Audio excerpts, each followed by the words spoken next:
What's up, everybody? I'm Dan Wiederer of the Chicago Tribune, joined today by Judd Zulgad, sports talk radio host of Score North up in the Twin Cities. Judd, how are you? I'm fantastic, and you? I'm very good. We're here today to talk about something that had a direct impact on both of our lives in very different ways, the 2010 Minnesota Vikings. It's been 10 years. It's Bears-Vikings week this week here in both cities, obviously, and I just wanted to go back to that season, that year, that calendar year of 2010. You obviously were covering the Vikings for the Minneapolis Star-Tribune at the time. I had no idea that what happened to the Vikings in 2010 was going to affect you in a way that eventually affected me in a way that got me off of college basketball and allowed me to become your successor at the Star-Tribune. And so it is insane, Judd. Every time I go through this exercise, and I think the most recent time I did it was in 2014 with Jared Allen, when the Bears were in the middle of a disastrous season here in Chicago. And he was saying, look, you have no idea what a disastrous season looks like. And we went, blow by blow through that 2010 calendar year. You lived it. So as we start out, I'm going to ask you to share your memories. And I remember you sharing this for me right after I started on the beat in Minneapolis of where your breaking point was. And after we go there, we're going to rewind all the way to the start and explain to people how you got to that state. So what Jared told you, though, is exactly right. Because like every crazy year that comes along, I was always like, is this 2010-ish? And then I would always say it's not even close. I mean, it's not close. There's a lot of hiccups and bumps, but I mean, this was the craziest thing that I will see. I guarantee it, in my lifetime, as far as a season goes for any team in particular. And the breaking point is very simple, because the breaking point, I always said this, if I was to have written a book about the 2010 Vikings, and I probably should have, yes. I don't know if it would have sold, but I probably just for an outlet to get it all out, I probably should have done a book. The breaking point, and the title of the book would have been called "And Then the Roof Collapsed," because it literally collapsed. So it was December, early December, yes. In a season in which Childress had been fired and everything had gone wrong, and there had been turmoil after turmoil, and it was all added up. But you never expect literally the roof of a stadium to collapse. And so the Vikings were going to play the Giants on a Sunday. Yes, week 14. Week 14. On Saturday, it starts snowing. And it's one of these snowstorms that doesn't stop. It just keeps coming and keeps coming. And so the Giants were supposed to be coming to town. And I recall checking in or seeing reports that the Giants couldn't get here because of the snow. The Giants were eventually diverted to Kansas City, which is already a story. Like, you ordinarily don't have a team saying we can't get to the destination of our game on Sunday and it's Saturday. So that by itself is that's an odd story, but it's just the tip of the literal iceberg, because on Saturday night, as I was checking with my sources, the Vikings were staying at the hotel, the Hilton, where they stay downtown, or at the time they did before games, Dan. And I checked with some sources who said that Les Frazier had come in to address the team, the coach, after Childress was fired. And Les told the team, we got some problems. The Metrodome roof is leaking. It's leaking, and there is some concern here. Now, I heard this and checked back with a Viking source officially who said, look, it's just a little leak. Don't worry about it. It's a small, don't report it. It's no big deal.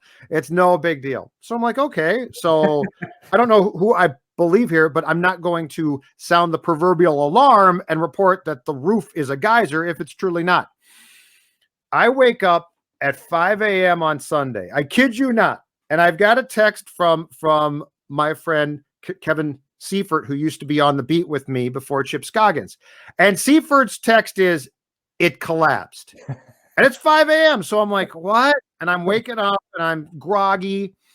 And I woke up, and sure enough, I checked it out. The Metrodome roof had literally collapsed. And it was like a sack of flour. I mean, it really was. It was like a sack of flour. It's on YouTube. The most genius thing of the entire thing was that Fox's crew had left a camera on all night, at which point to this day, you can go watch the roof collapse and a poor guy on a Cushman who looks up and sees it's collapsing and gets on. I've never seen a Cushman drive as fast as that dude drove the Cushman. And I think he was fine. But so it has snowed a ton, right? It has snowed a ton. And I remember thinking, what the hell? Like, they're not going to play for sure, but what should I do? And I had my wife drive me down to the Star Tribune because they were going to give a tour, basically take you in the football press box to see the damage. And I thought, well, there's a story there, right? As I'm in the press box, Chip sends me a note. They've moved the game to tomorrow night, Monday now. In Detroit, it's going to be a Vikings home game. So I called my wife back and I said, you got to come pick me up. And I have to go to the airport to fly to Detroit on Sunday for a Monday game. And the breaking point was, I remember I got back in the passenger seat of our car and I'm like literally almost just shaking at this point because like it's just all too much. And that's what I told her. I said, this is now too much. Like this has gone from the absurd of sort of funny to it's just gone too far. And the next night they played the Giants in a game in which they allowed everyone in off the streets in Detroit for free. Right? Yeah. For free, including the first guy who ran. So I'm on the sideline looking up into the stands, Dan. And I kid you not, the first guy who ran into the stands was going so fast, and I don't know if he was just excited or what, he tripped on the seats and went flying. So like I see this human being flying through the air, which is not normal. Anyway, long story short, that was the breaking point of 2010 when the roof literally came down on the Viking season. So the following summer, I remember interviewing for the job, and I didn't know you at the time, but I'm sitting down with Mark Craig at the Star Tribune and Chip Scoggins at the Star Tribune, and they're saying, look, do you really understand what you're signing up for? And I said, yeah, I mean, I've covered sports my whole life. They said, you really understand what you're signing up for? Like, you really need to go blow by blow through 2010 and understand what this job can do to you, what the interruptions to life can do to you, what all of these different melodramas and soap operas can do to you. And so then I started doing more research, and I talked to you, I think, for the first time after I started on the job, and you start going through this. And I'm going to take you from before the breaking point to what kind of wore on you until you got to that breaking point. And there's stuff after the breaking point also that you had to deal with too. So chronologically, January 2010 starts with the Minnesota Vikings headed to the Super Bowl, or so it seemed, right? Yes. The title game in New Orleans, and it looked like they were on their way to the Super Bowl. There could not have been a greater start to 2010 in Minnesota, correct? No, and and the end of that game. and to go back, this had really all started in 2008 with the clear tampering of Brett Favre. Now the Vikings were not found guilty technically of tampering, but they had tampered. Okay, so like this was a 2-year buildup to get Brett Favre. Yeah. Which of course Favre then retires from the Jets after 2008, only to shockingly unretire to play for the Vikings, who he had wanted to play for the entire time. So really, this had started with the pursuit of Favre, because the thing about Favre, he's great to cover. I mean, it's great fun. He's a great player, but he's relentless and he will wear you down. Like he literally wore the Packers down. Yeah. And so everything about trying to get Favre here, while it for a while was a lot of fun and fun to document and watch, never ended. Like he was going to retire and then he wasn't. And I mean, he clearly did not want to go to training camp in Mankato in 2009. I don't blame him, but that was the whole, hey, Brad, I've just decided I can't play, which then Brad sold, only to bring him back for one of the craziest days I will ever cover in my life.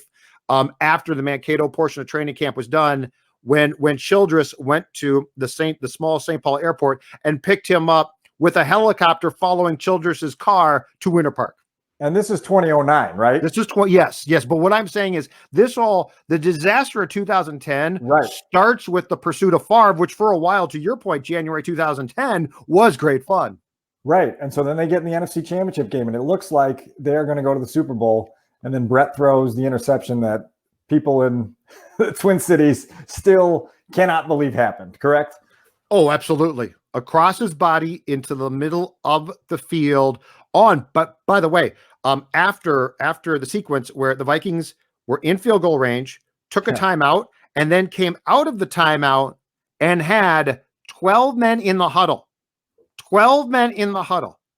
You say that with disbelief, but anybody who's watched the 2020 Chicago Bears realizes that is a every week occurrence here now. Well, and I will say this.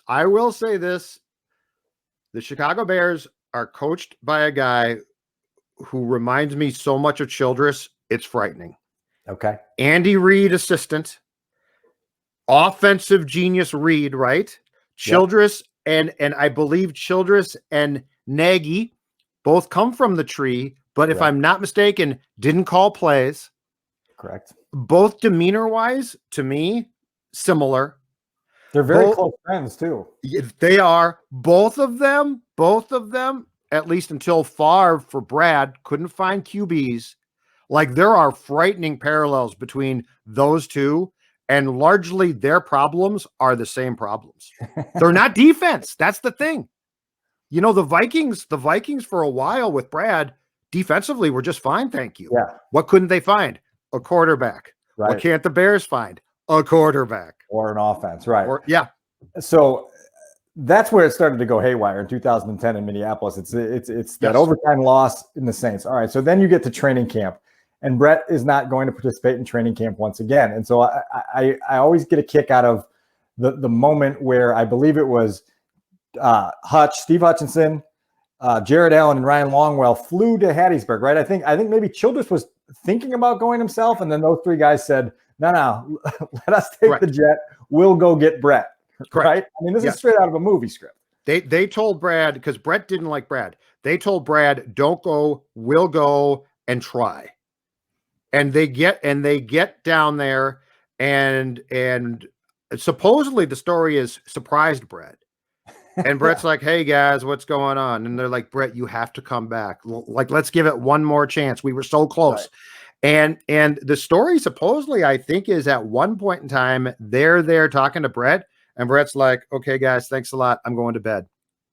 Yeah. Like, it's a bizarre story. And that also led to one of the classic days ever where Hutch is not there. Longwell's not there. You guys are doing roster check, right? Yeah. Yes, we're doing roster check. And I had gotten a tip that this was going down. So as soon as they didn't show up for practice, I put out a story saying they're going to try to get Brett. Well, it wasn't, I'm not joking about this, Dan. It wasn't Childress's day to speak to us. It was a day for special teams coordinator Brian Murphy to address the media. Okay. To which, of course, they're saying, where are these guys? Right. And it's the one where they told poor Murph, who was a good guy, he was told by his superiors, tell the media they're in the practice shed, not outdoors. They're in the practice facility working on special teams plays, trick plays. Yeah. Why would your left guard be working on special? Why would your star right? Yeah. And so, and I was told that Murph went back in the building and just exploded. He's like, I look like a bleep, and you guys are, I mean, at the very least, Brad's got to address it. Right. And lie if you want, I guess. But like, these were all things that were slowly but surely taking us down the path of dysfunction. Like, they all, like pieces of a puzzle, they all eventually would fit together perfectly in the dysfunction of 2010. By the way, simultaneously, Percy Harvin is dealing with migraine headaches week after week after week. And this is about the 14th thing on the list of things in 2010 for the Vikings. It doesn't even register. It's like a footnote at the back of the book that you're going to write. Percy Harvin's migraines are they're a side story. They don't even matter because of all these high profile things happening. First of all, I hate you for doing this. But second of all, I'm going to go back to the conference championship game, okay? Because that actually starts a very important event that we didn't know about until training camp started and would eventually become a very important part of the story. Sidney Rice got hurt, and I think he suffered a hip injury in that game. It was suggested very shortly after that game, and of course, at that point, you're done for the season. It was suggested to Rice, you need surgery. Like, go get this fixed. Sidney's comeback is, I will, if you pay me. The Vikings' comeback is, you're under contract. We're not paying you. Long story short, Sidney Rice says, okay, then I'm not going to get it fixed, which leads to the opening day of training camp. Rice mysteriously, to us at the time, appearing on the PUP list, physically unable to perform list, to which we asked Brad, what's wrong? And of course, Brad danced around that question. But keep in mind that Sidney Rice had been Brett Favre's guy. Like Brett Favre didn't have three guys that he loved to throw to. He had Sidney, and he had made Rice into a Pro Bowl type of player. Now he's not there. And so you open training camp with a guy that was absolutely considered to be a key part of probably getting Brett back, not playing.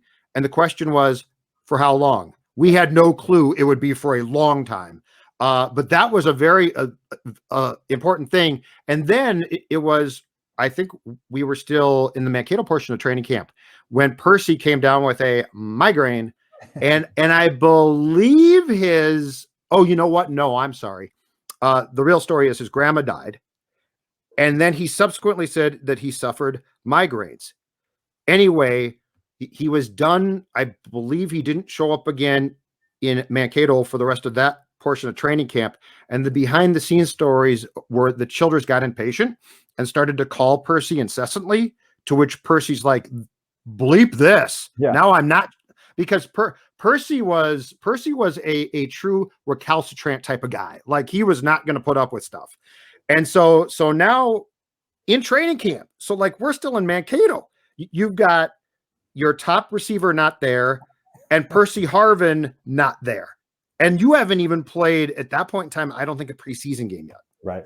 Sorry to interrupt, but like all of these things went towards what came later.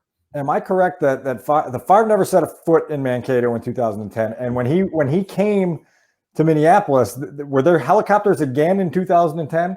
It was not as big a deal. It was a big deal. In fact, he flew in to the small St. Paul airport in 2009. He flew into Eden Prairie's Flying Cloud, which was right by where the Vikings facility was at the time, in 2010. Right. But to your point, Brett Favre never went through a practice in 2 years in Mankato. He never participated. He was basically both times talked into coming, or purposely manipulated his way into never taking a snap in the true training camp portion of training camp. Mark Craig tried this with me on the beat, but he still had to go to Mankato, which was part of the issue. So the season starts. September goes by. Obviously, the expectations are grand. This team was a play away from the Super Bowl the previous year. The expectations are that they're going to make another run at it. Yes. They open in that kickoff game against the Saints. They lose that. I think they also lose to the Lions. They have a win. I mean, lose to the Dolphins. Yep. Then they lose. Then they beat the Lions, go into their bye week, and then at 1-2, it all starts to come loose. Week 4, I think this is. It's early October, Jets week. Deadspin, week 5. Yep. Deadspin drops a story about my media guide out here. Brett Favre and Jen Sturger. Yes. And some salacious text messages and voicemails and everything else. And all of a sudden, you've got the early stages. I guess we can say it on YouTube, dick pics, right? Yeah, that's very much it. Now you're covering it. Now you're covering that. In the same exact week, the Vikings trade for Randy Moss. These two things are basically simultaneous. I don't even know where you start. Either one of those things would be enough to carry a news cycle for a month.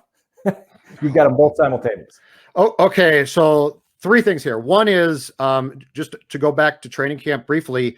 When the Vikings got back to their practice facility in Eden Prairie, don't forget Percy Harvin comes up for a practice, and he's watching it in street clothes, and he proceeds to, I'm not joking here, double over and throw up and collapse. Uh-oh. And we're all like, oh, that's not good. And we're watching this, Dan. Like, we're watching this. And he is collapsed. The Vikings think at the time it's a migraine problem. It'll be fine. So they basically try and internally take care of Percy. I heard stories after that it was scary. Long story short there, ambulance called, takes him to the hospital. Okay. So that's just another portion of the Percy story there. Now to the to the, as you said, pictures of Favre's there. This is 2010, okay? Right now, if a Deadspin like publication came out with this story, it would immediately be big news, and I think the mainstream press would come in immediately, right? Yeah. It's Deadspin in 2010, and Deadspin did a good job, and it's our fault that we like saw that story, and you know, Star Tribune, Pioneer Press, we're all sort of like, okay, it's Deadspin. It might be, you know, at the time you're saying, is it true? Is it not true? Do we want people to cover this? And I think the decision was pretty much made, let's not at the time, okay? Then Jets week comes, to your point. And here's the most important thing. God bless them.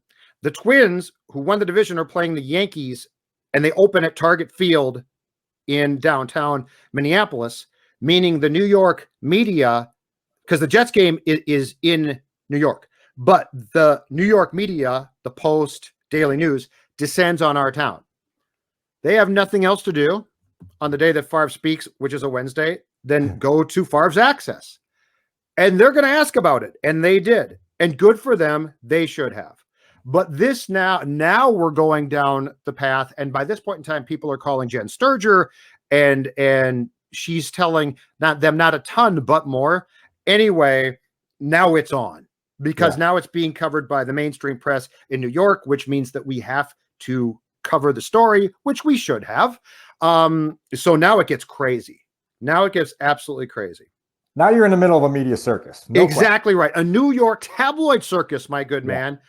So now the Favre thing, and I heard stories that Brett was not in good stead at home, obviously, with his wife, and so it's gotten really bad there. The Moss thing, should we discuss that too quickly here? I mean, just start with the start of the Moss thing, of them actually trading for him, and the excitement that came with that, because we'll get to the other part of that shortly. But obviously, Randy coming back to Minnesota is a big deal, and Randy uniting with Brett Favre. This idea for anyone who watched football in the 2000s to have Brett Favre throw into Randy Moss was absolutely fascinating. Mind blowing. And the Packers had talked about this, and I think Ted Thompson had quashed it. So like Favre had toyed with or thought about playing with Moss before. Now, the story is this. So Rice is out. And I remember at one point in time asking Brett, this was before the Moss trade, at Brett's availability, and it was outside in the backfield at Winter Park at the time. I said to Brett, because Brett was sort of like out of sorts and it didn't seem right. And I flat out said, I said, would you have come back if you knew that Rice was hurt as bad as we now know? And I can only describe it as he sort of gave me the Favre look, which is, you're an idiot for asking that question. Of course I wouldn't have. Okay. So the story is this one. The Vikings, Spielman worked out a trade with the Chargers. Vincent Jackson, who was holding out in San Diego, everything was done. So pre-Moss, this would erase the whole Moss trade. Vincent Jackson is going to be dealt to the Vikings. The draft pick compensation is worked out. I believe the Vikings, I think it started to talk to Jackson's representatives. So this was going to be fine. And Vincent Jackson was going to be the replacement for Sidney Rice. AJ Smith, who was the GM of the Chargers, though, at the 11th hour decided, screw Vincent Jackson. I'm going to sit on him and make him an example and punish him for holding out on my team. I'm not trading him. This gets us to the Moss discussions. And beware of the call from Bill Belichick, because for the most part, at least back then, he's going to get you. Moss. Bill, can I get a 3rd round pick? I'll send you Randy. Exactly. And so they have the discussion. Now, my understanding is that Rick, who did not have control of the roster, that was Brad. So Brad's got ultimate veto power and control of the 53-man roster. Rick is his, at that time, right-hand guy, but he's not the GM. Rick, because of that, supposedly went to Brad and said, I can get Moss for a 3rd round pick. Can you handle him? Because that's a key question. Because if you can't, you can't. Which, by the way, Brad couldn't. Brad, who I'm sure was panicked because Brett, I'm sure was ticked off, said, absolutely I can. That triggers the trade. And you're right. bringing Moss back. I mean, Randy Moss changed the trajectory of the Vikings franchise upon arrival in 98. Randy Moss coming here, it changed the fan base because it went from an older fan base, and the Vikings were sort of just a boring team to this younger, we got to get our jerseys. I mean, Moss's line in his press conference back here was, y'all better get your 84s out because we're going to see some things. Let me tell you the exact moment, though, the exact moment where I knew this was a bad idea. And Dan, it stands out today more than ever. So Moss basically does a press conference, and he's running this thing. Like, this is not a good thing, right? Like, there's no checks and balances. He's taking the questions. He's pointing to people. He's cutting the questions off. Like, it is wow. Ziggy Wilf, who when he bought the team in 2005 was like very much in, let's get this team back on track. Because that team was embarrassing at times. The Love Boat, right? All that stuff. So, I mean, there was a lot of stuff to clean up. Wilf is in the back of the press conference for Moss's return in 2010. And I'll never forget it. Moss's last line, unprompted, was, y'all lucky I wasn't on that boat because you would have seen some things. And I look back at Ziggy, and he's like laughing and clapping, and I'm like, "Oh no, you guys don't know what you've just done." And so from that moment on, I didn't know that Moss was basically cooked as a player. Yeah, but I did know that the Vikings, Childress, Wilf, Spielman had stepped into something they weren't prepared to handle. So it does not last long. It does not last long. Week 8, they go to New England. And that's it's Randy's last game as a Viking, and it's also the game where Randy holds his own press conference after the game, and he doesn't take questions. He asks all the questions, he answers all the questions, and if I'm not mistaken, he spent a good, I think it was only a 5-minute press conference, but he spent a good chunk of that praising everything that the New England Patriots were doing, which was essentially a blowtorch to everybody else that was within that Vikings organization. So Belichick not only stole a 3rd-round pick from the Vikings, but he also, this is so great. So Moss is sort of cooked. Like, at that point in time, I mean, he still was okay, but he was not the guy that fans here had seen from 98 through 2004. So Belichick, though, decides that despite the fact that Moss is basically cooked, he is going to roll safety help to Moss's side of the field all day. Moss like caught a pass, maybe, like he did nothing. So Moss goes nuts. Now, that was also around the time, and the story has always been that Childress eventually cut Moss because it might have been after the Friday practice that week that Moss went into the locker room at Winter Park, and the Vikings on Fridays at that time always had a different catering. Okay. So local. They always wanted to help the local businesses. And it would be chicken sometimes. It would be spreads of different things sometimes. And we'd be in there as media members because you'd get to see what they were eating. It was the Friday afternoon. A guy would be at his locker with a plate of chicken and stuff, and you'd be doing your interview with them, whatever it was. And so you got to sort of be behind the curtain in that. But in this particular instance. Yeah, so Moss gets in there first. And it's a place that I believe is in St. Paul, Tanucci's food, which is great food. And Moss either tries it or he might have just looked at the food.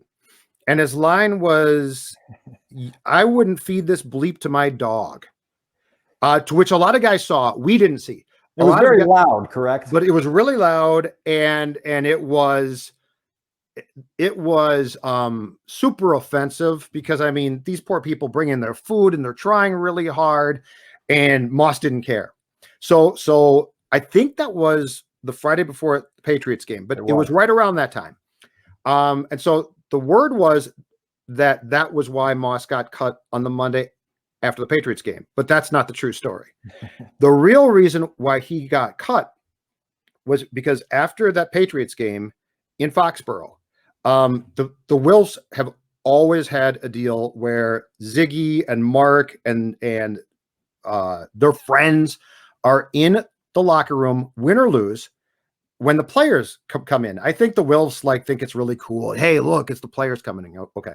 So Moss runs off the field. And my understanding of the story was the first two players in the locker room after that game were Moss and, God bless him, fullback Fahutahi. Okay. So they get in there. I think it's before any other players and Brad Childress. And Moss looks at Wilf and the entourage, which is probably some kids too. And he says, y'all better get yourself a new GD football coach because this guy certainly can't coach. And Brad was told about this subsequently. And I think the Wilfs were embarrassed by it. And so that starts the ball going to the Moss presser that same day, at which point Chip and the Pioneer Press and a few people are around Moss's locker because he ordinarily would talk there. And that's the great line where Moss looks at, he's putting on his pants and says something like, y'all don't need to watch a grown man put on his pants. I'm going to the podium. And I've talked to Vikings PR about this subsequently. And the reaction was, oh my God, no, he's going to the podium, because that means he's going in front of every camera he can. And that led to the greatest presser I've ever seen, at which he praised Robert Kraft, Belichick, Kraft's late wife, and anybody else who had worked for the Patriots. And correct me if I'm wrong, he had been fined for not speaking to the media for a stretch of time leading up to that, correct? And so that's why when he got up there at that podium and said, I'm going to ask all the questions, I'm going to answer all the questions, nobody got a question in. Correct. Yeah, he wouldn't take one.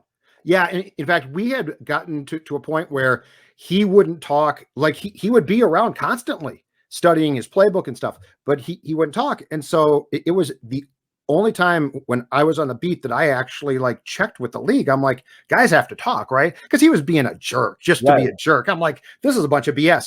So he got fined, was it 50 grand or 25 grand? 25. Okay. And yes, so he basically said, I'm never gonna talk to you guys again if you're asking questions. I will ask and answer all questions. But I mean, it single-handedly is one of the most bizarre but almost comical things I've seen, because he was great and he wouldn't stop talking, and he basically flamed his team, he flamed us, and praised everything about the Patriots. So the next day, after 4 weeks, he's gone. He's no longer a Viking. He's never a Viking ever again. You go only 3 weeks beyond that, they play a home game against the Packers, get their doors blown off 31-3 at home. It drops them to 3-7 in a year that, as we talked about, had Super Bowl aspirations out of the gates. And that's the end of Brad Childress.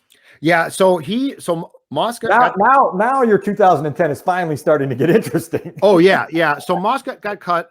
So Childress gives his day after presser Monday, and people are asking about Moss, and it got really weird. And I remember someone from the Pioneer Press finally said to Brad flat out, did you cut him? Like, is he gone? Like, this is really odd.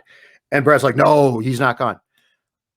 Dan, we get back to the press room, and NFL Network is reporting that he's been cut. Locker room access, this is great too. Locker room access followed Childress, okay? So we go into the room, and of course, it's a day after a game. No one's there, right? Aside from one guy. Poor Ben Lieber is distributing Players Association information at lockers. So we corner him, and we're like, did Moss get cut? And Ben's like, yeah, he did. They cut him. They just told us. And so the problem there, and this leads up to the Packer game that you're talking about. The problem there was Brad was so mad and cut him so quickly, he didn't tell the Wilfs. So you have a player who the Vikings had given up a third-round draft pick for, who had been an absolute star at one time. I mean, a huge name in this town. He's now been cut, and ownership, nobody knew. Nobody. After 4 weeks. I think it was 28 days. And so you've now got a high-profile player who's been cut, and the only people that probably knew were Brad, and I'm guessing he had told Rick and the cap guy, Brzezinski. But Ziggy didn't know. Mark didn't know. The Wilfs, nobody knew. And so that leads up to what you're talking about, which is I think Brad might have had a fighting chance to survive if he had gone with the case for Moss is out of control. But when you don't tell the people that own the team, Right. you ain't going to survive. Right. So just to go back to what you're talking about now. So the Vikings then play the Cardinals at the Dome. And if the Vikings lose that game, Brad's gone for sure. But of course they don't. They win. They then go to Chicago and lose. And then they play the Packers. And that's the game on November 21st of 2010. They lose 31-3. And the next day, Brad's gone. And the amount of quit in that game from the team was truly impressive. It was a Sunday night game, if I'm not mistaken, correct? Because I vaguely remember watching that on prime time and thinking, boy, you can tell if you've been around and observed for a while when a team's dysfunction is truly basically ready to drown it. I don't know. I don't think so. I think it was a noon or 3 maybe o'clock it was kickoff. Maybe, I do recall watching it and thinking, boy, this is stunning how lopsided and sideways this is. They had completely quit. Brad gets fired. He gets replaced by the nicest human being in the entire world, Leslie Frazier. So true. As the interim and then later permanent head coach. Yep. And then we get to 3 weeks later, the day that you started this podcast talking about, or this video, I'm sorry, talking about the roof collapsing and that whole situation. And I always remember Mark Craig telling me about that game.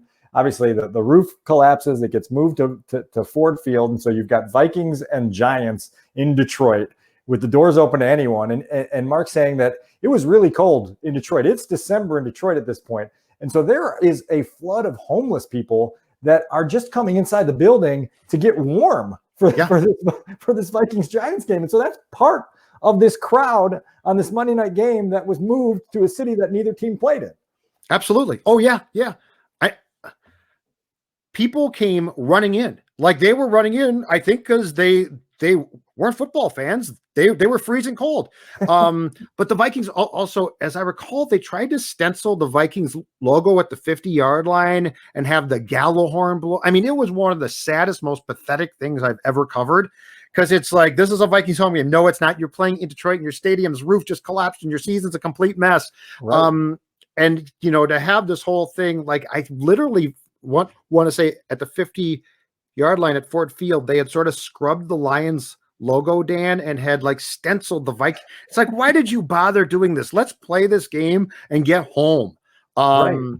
And too, as a beat guy, the Vikings still hadn't played their first game in Detroit against the Lions that year. So now now within like a 3 weeks time span, this assured us of 2 trips to Detroit. No offense, Detroit, but I never want to come to your town twice within about 3 weeks. In the winter, in the middle of the winter, when it's cold and there's slush outside. Like Chicago is cold, but like I could go to the bars at the time in Chicago, right? Like Detroit, it's not like you kicked outside the hotel and said, "Hey, where can I go in Detroit?" But so this also brings up something that I think that the general public doesn't understand, that when you're on the beat, it is fun, but it is also exhausting going on the road. And so when now you have a home game that's moved on the road, you have now bought an extra week of sort of exhaustion, because the day after the game, you're getting up at the crack of dawn, you're getting back for the availability at the facility, the head coach and whatever players available to talk.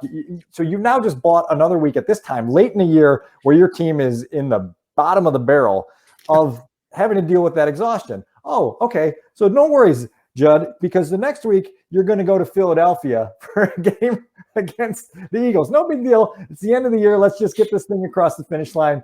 Get on the plane to Philly, I'm assuming on a Saturday, and go cover that Sunday game, right? Yeah. Oh, yeah. Yes. Saturday, you fly in Philadelphia. You think to yourself, okay, they'll play on Sunday night. We'll go home on Monday. We get to Philadelphia, and all of the rage and coverage is not Eagles football, Dan, or Flyers hockey, or the Sixers basketball team.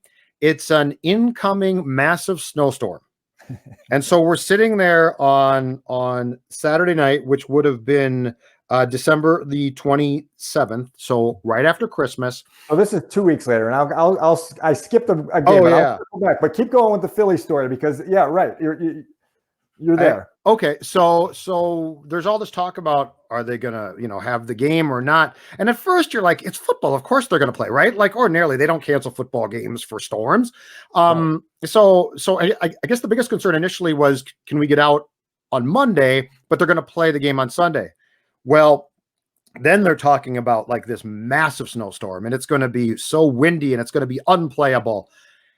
And we're just staying downtown. And Chip and I start to say, okay, we got to probably get towards the airport because like we don't know what's what here. So we changed hotels.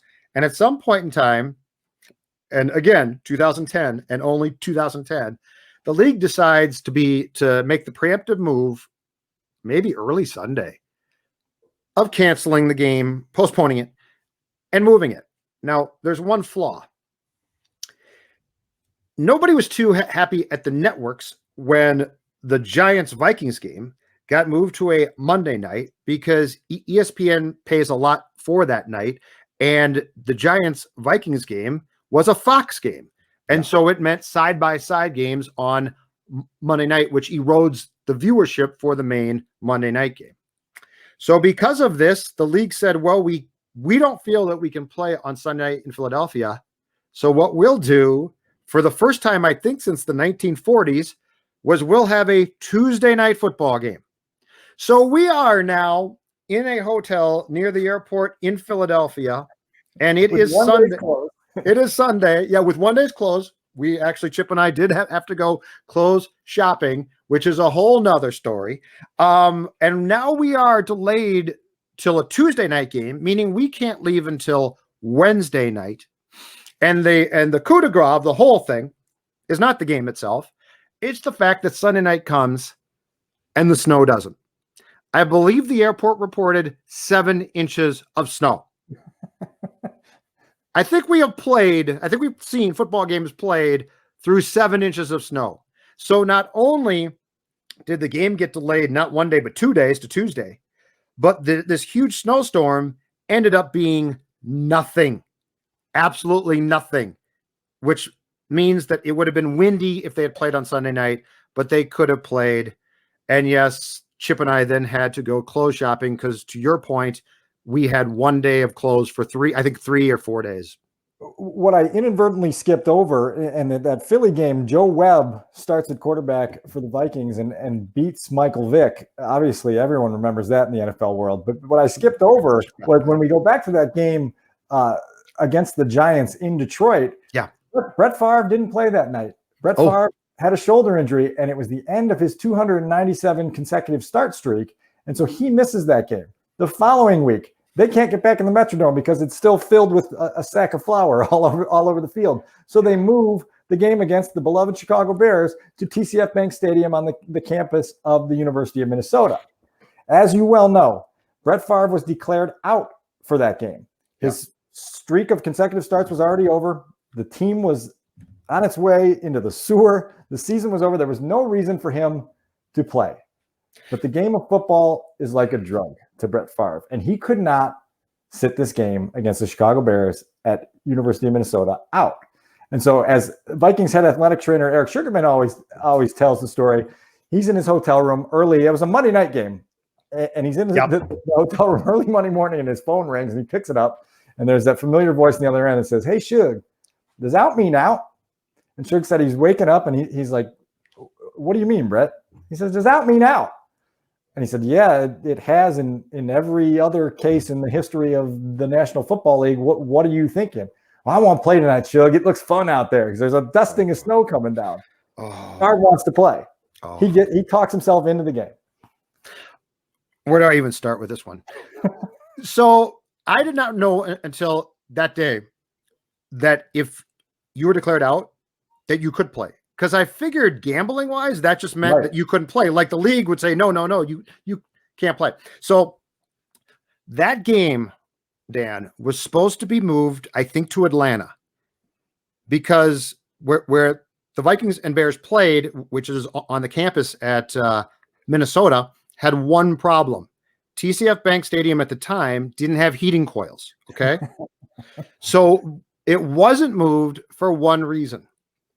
The Sunday before that game was going to be and was a huge celebration of 50 years of Viking football, to which they had brought back alumni and sold tickets to an event. It was a gala, okay? So the Vikings officials were like, that game's being played here. We're not going to pick up and move our base to at the time, the Georgia Dome, when we've got this high-priced event. All right. I never realized that part. One problem, though. Keep in mind, no heating coils. Okay. It's a skating rink. It's a skating rink that is inviting disaster. So the Vikings go to the field on Sunday for, I think, a walkthrough and look-see. And they get there. And what they've done is they put a tarp on the field and they're blowing heat below the tarp, which keeps the field heated until the tarp comes off. And inevitably then it goes, to your point, back to a skating rink at some point. Chris Cluey, the punter, goes on Twitter and says, look, everyone's done a great job here.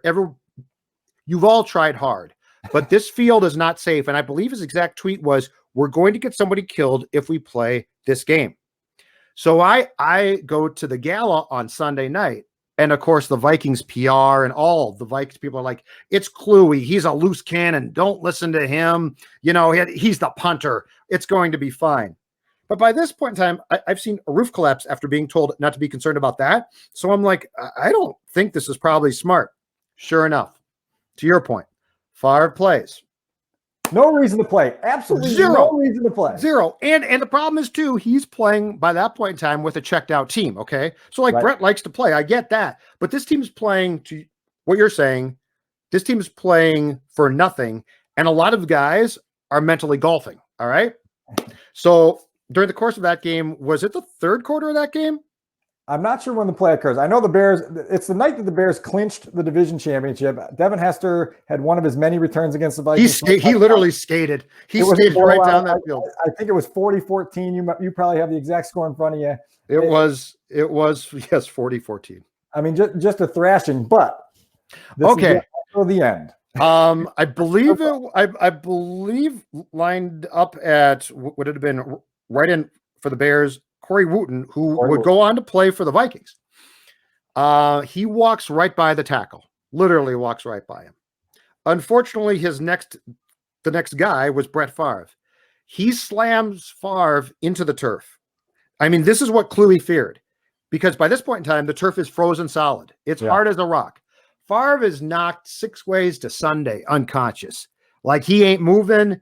We're all like, did we just cover Brett Favre's death? Like, this has been enough. We don't need that. Fortunately, he was okay to get out of there. But you're right. He didn't have to play. And that game also changed a rule. That game also changed a rule. The players can't talk after concussion rule is Favre driven, because in the post game, I'm sitting there and I believe Les had talked, and I'm like, okay, there is no way Favre is talking. Who stumbles into the room to do his press conference? Brett Favre. Like, this is the most 2010 thing ever, because he doesn't know where he is right now. But the Vikings didn't stop him from talking, and Favre's Favre. So I think he's just like, well, I'll just go talk. Right. And he is out of it. I mean, he's talking and it's great because it's Favre. But that was, I believe that's why the league came down shortly thereafter, like the next year or so, and said, if a guy suffers a concussion, Dan, he can't talk. Right. Because Brett Favre just said, I'll talk. And you didn't know what he was going to say next. Well, you forget the concussion awareness in 2010 versus 2020 is it's night and day in terms of how much it was paid attention to at the time. And it's crazy to think that just 10 short years ago, that it was just it's just a concussion. He'll be all right, and he'll be ready to go. No heating coils, Dan. They play on no heating coils. You couldn't do that now. They wouldn't let you. The league would tell you no. I mean, I recall watching that game. At the time, I was living in North Carolina. I think it was like a 65-degree day in North Carolina. And I was cold watching that game and seeing guys, to your point, skating around on that small sheet of ice that had built up on that field.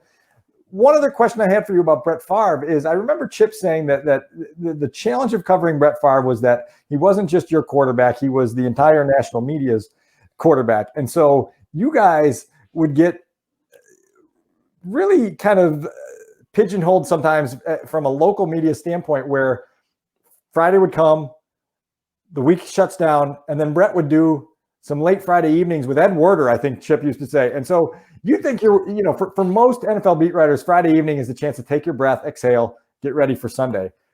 But when Brett Favre is talking to Ed Werder every Friday evening, something's coming out of that. And now all of a sudden, every single time that he talks to him, you guys are having to scramble to account for whatever he told Ed Werder. Oh, it's crazy. Yeah. And he would, so Ed and Brett were tight, and Ed would go on then on the pregame show on Sunday and always have something Favre said this or that. The advantage that Ed had at the time, and I'm sure it still exists now, Dan, was because his network paid a huge rights fee to the league. He could basically work the building after we were all shooed out. So like he would hang around and talk to Brett, and Brett would, Brett, if you got time with Brett was going to give you a story. Like it didn't matter if you were from the Star Tribune, ESPN, or the Podunk Times. Yeah. If you were around Brett was going to say something. Now he would ramble on and on, but I always said like the middle paragraph of Brett's talks would have some gem. Brett as a Viking would give you injury updates on guys that you didn't know were hurt. He would, in fact, Childress at one point in time sent the trainer to go to Favre's press conferences so that they knew what Brett told us, because they would basically be, if they didn't, in violation of the injury report weekly, because they wouldn't list guys at times who Brett would, he would not only tell you that the player was hurt, he would tell you what's wrong. Well, I don't know. Phil's knee is a mess, right? He would go through it was great. It was hilarious, but it drove him crazy.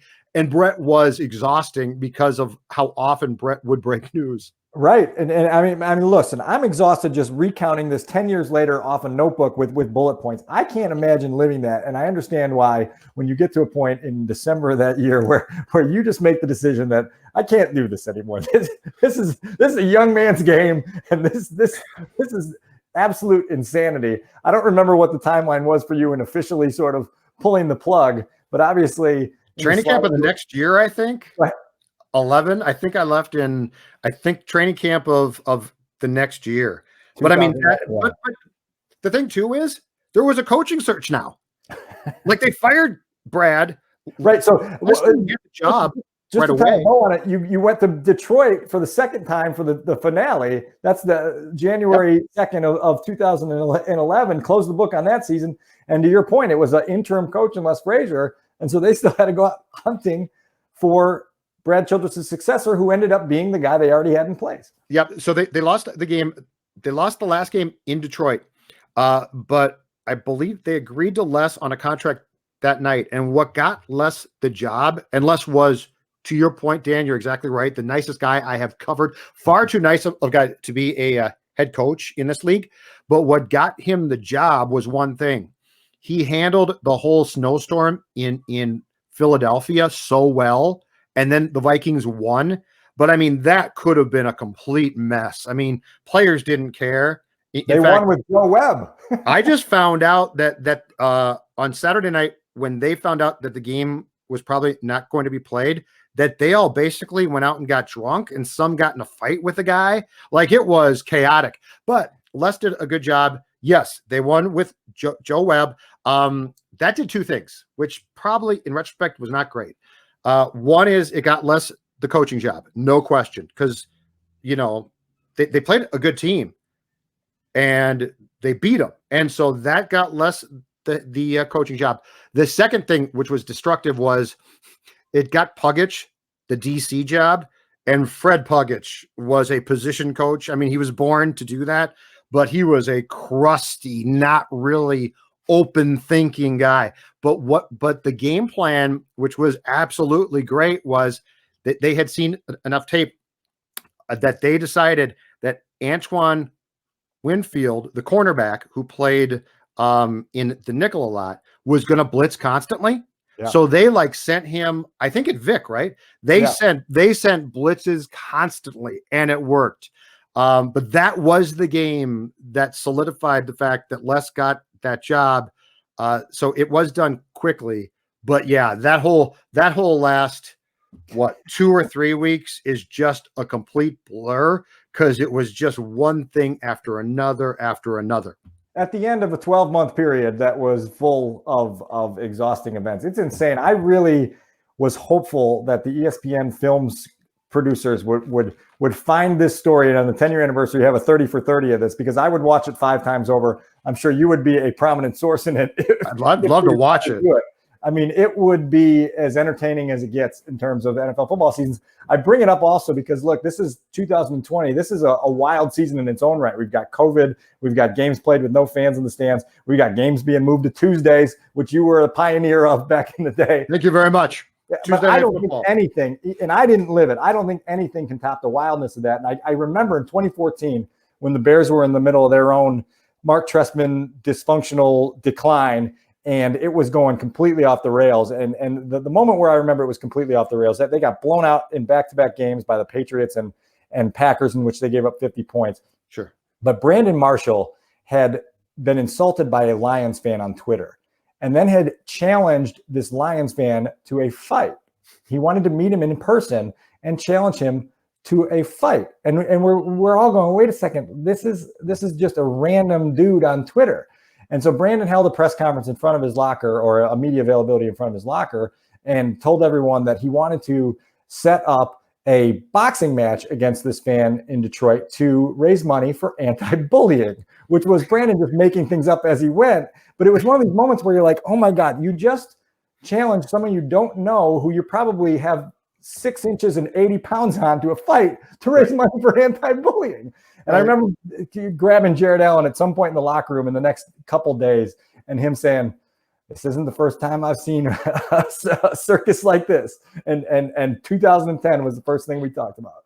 And I think the thing about that too is, in 2010, it just kept coming. Like, there's always weird things, right? Right. Like there's always incidents and dust ups and odd things. And injuries and transactions. Yeah. But what separates 2010 was it kept coming and it got weirder. Like, and the thing is now, with the pandemic, you sort of expect stuff, right?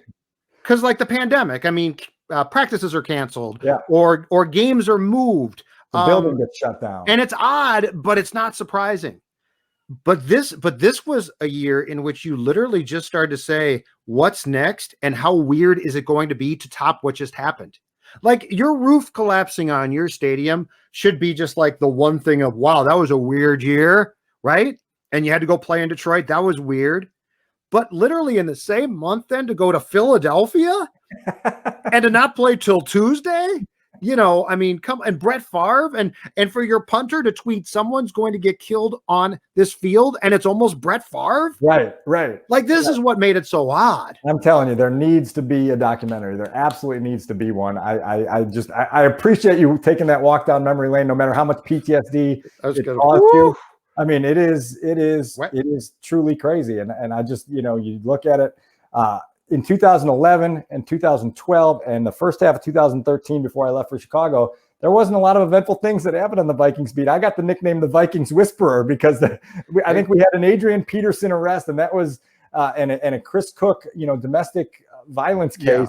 Yeah. Those were things that flared up, but over the span of, you know, 2.5 years, there wasn't this widespread melodrama. I hate you for this. People thought I tamed it. I hate you for this. I mean, they took a boat cruise in 2005. My first year, they go out on a boat, and somehow it's chaos. What happened on the boat? I'm not aware of this story.